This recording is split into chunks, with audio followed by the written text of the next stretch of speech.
I want to dive into something a little bit more fun here before we make our picks and answer everybody's questions. It's week 6. The Pittsburgh Steelers go to Vegas. Everybody wants to come up with these bold, crazy, hot takes all week long. I mean, there's quarterbacks and wide receiver and running backs and everything out the wazoo going on with the Pittsburgh Steelers, and everybody wants to talk about it. Awesome. Well, it's game week. We're here. The weekend has arrived. It's chilly. Everybody's making DraftKings Sportsbook picks. It's a great time. It's a great time. I got some bold predictions because everybody else wants to make some bold predictions. I want to make some bold predictions. And I think mine are somewhat realistic because that's the worst part about bold predictions is it's always something nuts. Like Russell Wilson is going to bench Justin Fields at halftime of the Raiders game, or, you're going to trade George Pickens to the Packers for Romeo Dobbs in a 4th round pick. I don't know what it is. It's always something nuts. I got 2 of them that I want to toss your way that I think are pretty okay where we stand here right now. But I also think that they are bold. Are you ready? I'm going to throw one at you, then we'll go with the other one. All set. All right. First one here, the Pittsburgh Steelers bold prediction, week 6, Las Vegas Raiders, is that Justin Fields runs for more rushing yards than anybody in this game. And I don't think it's close. I think Justin Fields puts his legs on display and says, screw it. If my wide receivers aren't going to win me this game, if this is an opportunity for me to say my back is against the wall, if this is it, do or die, I got a leash. We'll see what happens. I'm going to do what I do best, and I'm going to escape the pocket. I'm going to run around like a lunatic, and I'm going to make some things happen with my legs because I am the ultimate athlete. I am Lamar Jackson 2.0, and he probably is. He's the closest thing to Lamar Jackson in the NFL. Go on, play like it. I think my first bold prediction here is that Justin Fields takes off running so many times in this game, ends up with, I want to say, over 100 yards. That's where I was going first with this, is Justin Fields has over 100 yards rushing. But I'm going to take it up another notch here. And I'm going to say on top of the 100 yards, Justin Fields is the leading rusher on both teams in this ball game. And I don't think it's close.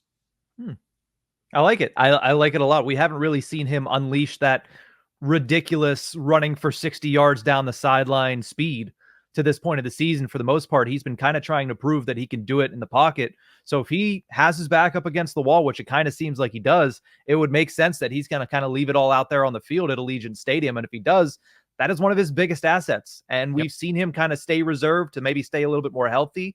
But if his back is against the wall and he has to prove something, I think you see him pull it out more. So I like that bold prediction. 100 would have been very bold, but leading the game in rushing yards, I like that as well.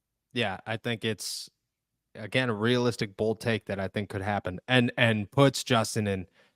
What happens then? Okay, what happens then? Let's say the Pittsburgh Steelers win. They don't win big. Justin Fields runs for like 120 yards, throws a touchdown, scores another touchdown on his legs, looks pretty all right. The Steelers don't look crazy. Is that it? Could he do it on his legs? Could he win this? Can he win this competition with his legs? This show is sponsored by BetterHelp. What's something that scares you? For me, it's the obvious ones: death, loss, failure. Halloween lets us have fun with what scares us, but what about those fears that don't involve zombies and ghosts? Therapy is a great tool for facing your fears while finding ways to overcome them, because sometimes the scariest thing is not facing our fears in the first place and holding ourselves back. I'm somebody who's benefited from therapy for a long time, and I've been an advocate for therapy for years, and I'm excited to tell you guys about BetterHelp. If you're thinking of starting therapy, give BetterHelp a try. It's entirely online, designed to be convenient, flexible, and suited to your schedule. Just fill out a brief questionnaire and get matched with a licensed therapist, and you can switch therapists anytime for no additional charge. Overcome your fears with BetterHelp. Visit BetterHelp.com/allsteelers today to get 10% off your first month. That's BetterHelp, HELP.com/allsteelers. If the Steelers haven't already decided that he's the starter going into next week by now, and it is truly what Mark Caboli said, and they are dead set on Russell Wilson, I don't think it matters what he does. I don't think anything that he does this weekend changes their mind. Now, where their mind is at, that is only known inside the building, and then whispers have leaked out. But if they are dead set on Russell being the guy next week, and everything that has come out starting to sound like they are, I don't think it matters what Justin does this weekend unless he goes out there and breaks some records. I don't disagree. My second bold prediction here, it's not George Pickens, although that would have been a good one. I was thinking about George Pickens when we were talking about these. I was saying, yeah, let's come up with some crazy George Pickens stat line of 250 yards. But I don't think that's it. I don't think the meltdown's happened yet. I think it's just the beginning.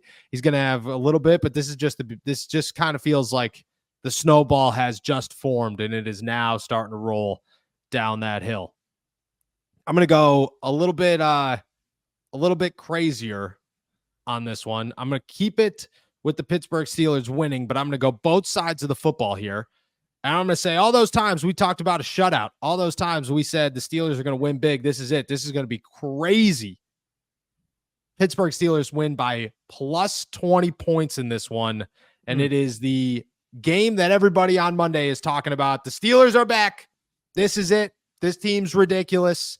There's no shutting them down. I'm saying my second bold prediction is Pittsburgh Steelers. I want to add shut them out in this. I want to add it.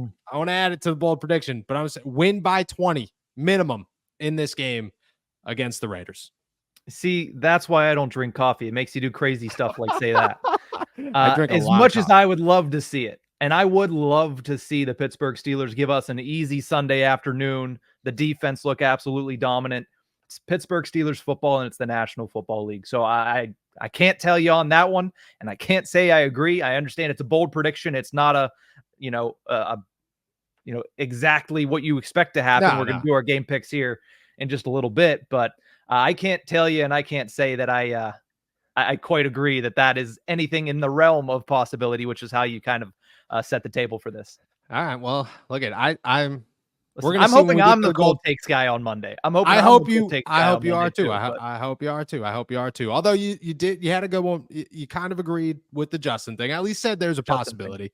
I'm telling you, I think 20 plus points. I look at this game and I might be the only one left. I might be too optimistic, but I'm an optimistic human being. And I like what I've seen out of Justin Fields and the Pittsburgh Steelers when they're good. I've liked what I've seen out of them. And I think we've just scratched the surface of how good they could be. I think there are a lot of elements holding them back. I also think that you went into Indianapolis, you got shook. You had guys just getting a little bit too big-headed, and then it came back to bite them in the butt, and they couldn't rebound against Dallas. That's where I stand here. I believe that if you lose 3 in a row, the Pittsburgh Steelers, I mean, everybody and anybody should be on the hot seat. This should not just be, you got to make a quarterback change. It should be how close do we get to talking about, or how much do we have to talk about Mike Tomlin being on the hot seat, because that's ridiculous. That's as bad as it gets. To lose Indy, Dallas, Vegas. Somebody's got to start talking coaching there more than the players. But I don't think that's the case. I think Mike Tomlin comes out here. This is what he does, man. He brings you as low as possible. He gets you as angry as he could possibly get you. He just rattles you. He rattles you as a fan. And then he says, "Hey, pal, this is a game where he walks off blowing his kisses to the fans. This is what this is. This is what this is.